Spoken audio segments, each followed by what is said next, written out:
Hey, I'm Jamey Halfast. I am an independent producer here in San Angelo. I run Moving Metaphor Productions, but don't look for a website because there is none. That's just a name that I have on a business that allows me to do things. But initially, it's just me. It's just me. Also, live production director at my church. It's my full-time job. I got into filmmaking probably about 2006, 2007. Honestly, before that, I'm a tech kind of person, oriented that way. So I've had my hand in things, live production, for a long time. I remember one night, I was wondering what I was supposed to be doing with my life, more or less, and came across this article of a couple of guys at a church who made movies, and it had just happened that they had just released one, picked up by Sony. If they can do it, so can I. So I started prepping my own. I was able to actually get on set for their second film and really kind of get immersed into what it means to make a film at a semi-professional level. And I thought, this could be something that I could really love. So I came back and started my own first full-length feature film. Now, before that, as my job at my church, I created a lot of videos, short film, maybe 2 minutes, 3 minutes, 5 minutes at the most, kind of short films, interviews, those kinds of things. But I never was able to script anything. I was never able to actually develop a story. And that's what I decided to do. And so I got busy on my first full-length feature film, which is technically my only full-length feature film, but you don't need to say that. It's still your first. It's still my first. You're not fine. My experience in making my first film was pretty humbling, at the same time as challenging, at the same time as invigorating. It was fun making it, although it was very painful to make it. I used all volunteers. I had no budget. I just did everything that I could. Everybody was learning what we were doing while we were on set. So it was a crazy environment, but I'm proud of what it turned out. Not technically, not I would rather see better lighting, better sound, all these kind of things in there, but still created a decent film that, under the circumstances, I'm proud to show anybody, as long as they let me explain it. Yeah. I started writing it in late 2007. We started filming in 2008. What was scheduled fell apart, because that's what happens when you're not a professional. And I ended up taking about probably 9 months to shoot something that was scheduled for 3 weeks. Now, 3 weeks for a full feature length was, ambitious at least. But nevertheless, it became, hey, are you available this week? Can you shoot something on Friday? And so it's strung out way longer than it should have. And the editing process was horrible. I could go on and on and on, but it turned out well enough, I think. What bit me the hardest was the audio. I came off of thinking that if you were able to mic it, get the mic close enough, and you were able to hear it, then everything's going to be okay in the edit. And that was not the case. That's the thing that hurt me the most. When you're on set and everything's going on around you, as long as I could hear them talk, I thought I was fine. No, I learned that I could actually do ADR because I was forced to do ADR. No, it's not fun. Not fun at all. So I learned that better next time. And my next film, I had a lot more specified crew to handle things. I had a sound guy, which made it a lot of difference. Just to have somebody who was fully focused on monitoring the audio made a big difference. And I tried really hard to pull some of the stuff off of the first film that I learned to put into the second one. And I think the biggest one was to make sure you have the people that you need to shoot the film. Definitely wanted to bring in people who were of more experience. And luckily, the film community in San Angelo had grown slightly. Things had changed quite a bit since then, technically, but also experiential. I was able to know a lot better what needed to happen and a lot about who I needed to bring on, and actually had those people around me, which made a huge difference. So when we started shooting this next short, applied all the lessons that I learned before, but discovered a whole new set of lessons. Every time that you shoot, you learn something new, 100%. This time around, it wasn't so much the audio as it was trust the people around you. You brought them on because you expected them to be able to do a job, and then you should allow them to do that job. Specifically, I'm talking about my DP, who, while we were setting up shots, described to me the way that they should be shot. And I had in my mind a way that I thought would be faster in post to get it done.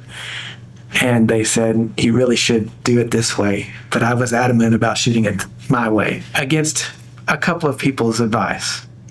Because I thought, well, I've done something similar to this in a black room. I can do this. And it turned out not the case. I should have listened to my DP. Because this short went into post-production hell, and it took 2 years to clean it up. That was pain.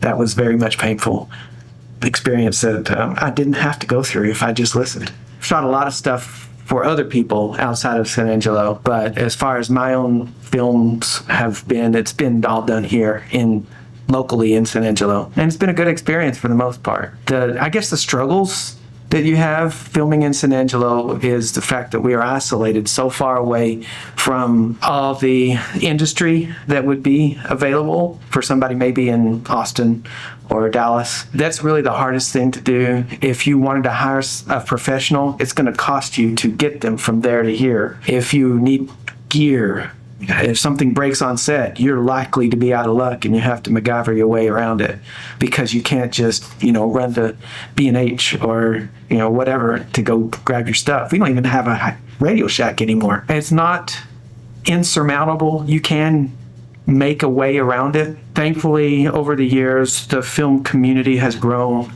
to the point where you have people who maybe not constantly but regularly work on film. You have individuals who have a good collection of equipment, and usually, if you're smart enough, you can gather all that together to make a project happen. If you have to rent something out, that's great. You can rent things in. You can usually bring people together what you need in San Angelo without any problems, as long as you're inside that community. If you don't know the community, you may not come up with what you need to get it done. I am grateful to you, Jeremy, and others who have made an attempt to try to bring us together in San Angelo.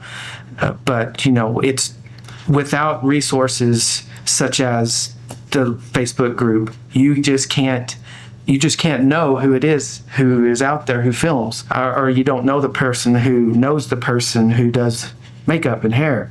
You don't know these people. You just don't have those resources, and you have to rely on the buddy system to get things done. San Angelo is not a film-centered place.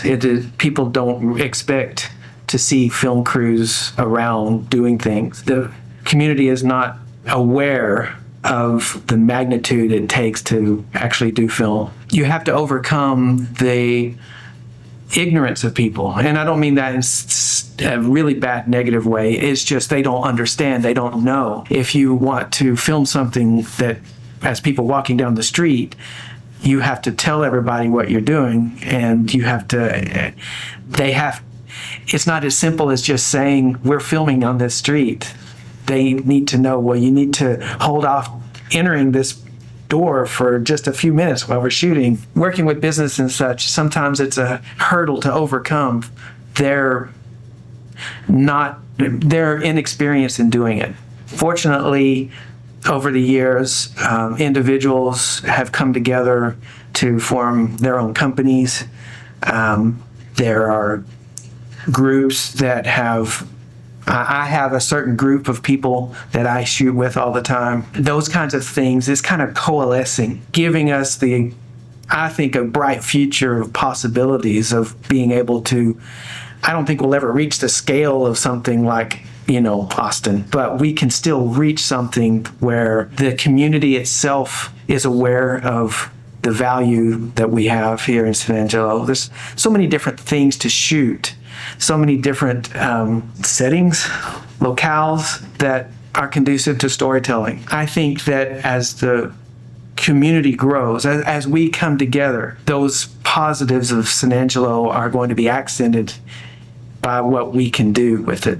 Growing into a group with a bunch of filmmaking friends really does solidify the friendships that bring trust. Being a part of the film community as it is growing in San Angelo is exciting to see. I have not known as many people involved in their own projects until maybe the last 8 months to a year, when I've been exposed to more people who have their own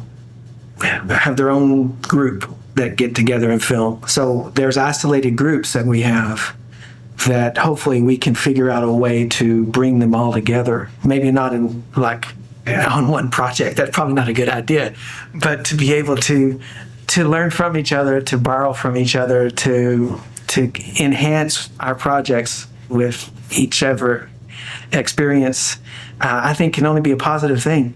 And it's really encouraging to think that through places like this Facebook group can connect those people that maybe it would take a lot longer if it weren't for something like the Facebook group.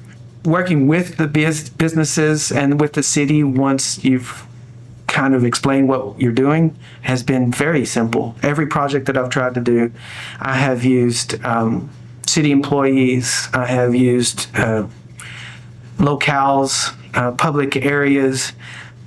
There's all in a very friendly and conducive environment to get things done. There's no red tape. There's no huge, long process. The city is very happy to accommodate what's needed. Now, I haven't ever asked anybody to shut a road down or anything like that. Everything that I've done, I've had a good experience with. And even businesses, once you explained your project to them, are very open to working with, as I've discovered. I've shot in a number of restaurants. I've shot in retail stores, local retail stores. I haven't tried anything that was like a major retail chain or anything like that. But the local stores are happy to do so, especially if you can figure out a way to, get their name out in there. I know that most of the people who are on the Facebook group are probably not professionals. They are independent YouTubers that shoot for fun and are interested in how they could grow in filmmaking. My encouragement to everybody is to really involve themselves in discussions or even start their own discussions. I know that it's not right now, it's not easy to put yourself out there. Everybody wants to present themselves as respectable filmmakers or whatnot, but the honest truth is everybody starts with nothing except maybe an idea. And you need to get those ideas out there, because that's the only way that other people who may or may not be able to grow you at least can get involved and give you opportunities to enhance what you're doing and grow yourself in your projects. I know I want to see more people who are writing. I want to see more people who are doing computer work, effects. I want to see more people who are able to do 3D work, even at the smallest level. We need those people to, if not do major work, to do small parts of this or that, to be able to get yourself involved. I'm open to it. I know that once it comes down to it, you have to prove yourself still. I mean, I'm not going to just let, somebody who's brand new to Blender, I'm not going to trust my film to somebody like that. But nevertheless, you got to start somewhere. And I'm excited to see you work, and I want to be able to help you if that's the case. I don't know what I can do. I'm not that great at much of anything, but at least I have some experience. That might be good for somebody. If you look on my YouTube channel, you will find exactly two things. You'll find my first feature-length film, which was shot, it's finished in 2011, and then my most recent one, which was still shot 3-4 years ago now. I don't shoot very often. I don't have the time to helm a large project, although my heart desires strongly to do so. I find a lot of my struggles are just trying to maintain my film fix, if you would, without being able to throw my whole weight into a project. And it's really tough sometimes. It really drains my energy a lot whenever I'm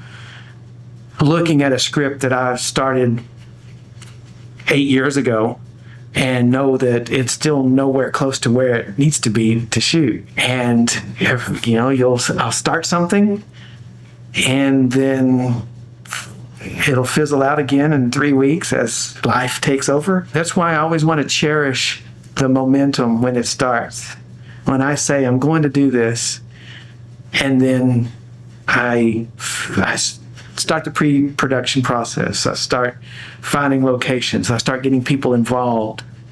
And it begins to become something. That's when I can really start getting excited and start pushing everything else aside. But it's getting that starting momentum that's so difficult. One of the things I think that would help is to have a lot of other people who are excited about the project along with you. Throwing the idea out there and saying, hey, I want to be involved in this if you ever get it going. Hey, I can do this if you let me. Even if they're just verbal contributions, they're still valuable to get you going, to get you started in the process. That's probably one thing that I'm looking forward to on this group, to be able to do that as soon as I can find what I want to shoot next. So I do have a couple of scripts in mind right now. I don't know which one I want to go to, or maybe even go with something completely different. But there's always something in works. You always need to have something in the works, whether it's sitting on the shelf for years, but it's still there and you can pick it back up. I have a lot of script ideas. I've actually developed a lot of stories pretty well, but you kind of gauge them, right?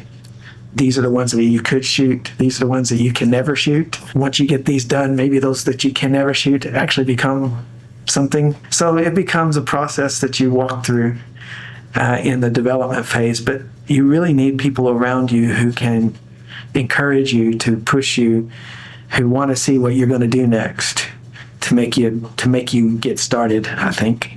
Here's a challenge to anybody who's out there in that Facebook group. If you have an idea, even if it's just a log line, throw it out there and see what happens, see who responds and what they might have to say about it. And you'd be surprised, I think. I'm hopeful that you will find people who will just jump on the bandwagon and get going with you.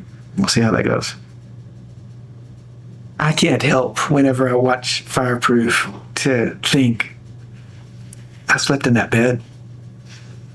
Because I was kind of, one of the things that I did, I was like a watchdog on set for a week. It's hard for me to say not the next one, because it is the next one, but it was like 4 years in between, 5 years in between, 7 years in between. Jeez. Wow. I did things in between there, but nothing that I show, nothing that people can see. So, yeah, but I stopped in the middle of it, and I don't think I can repeat that. Can you run that back for me, please?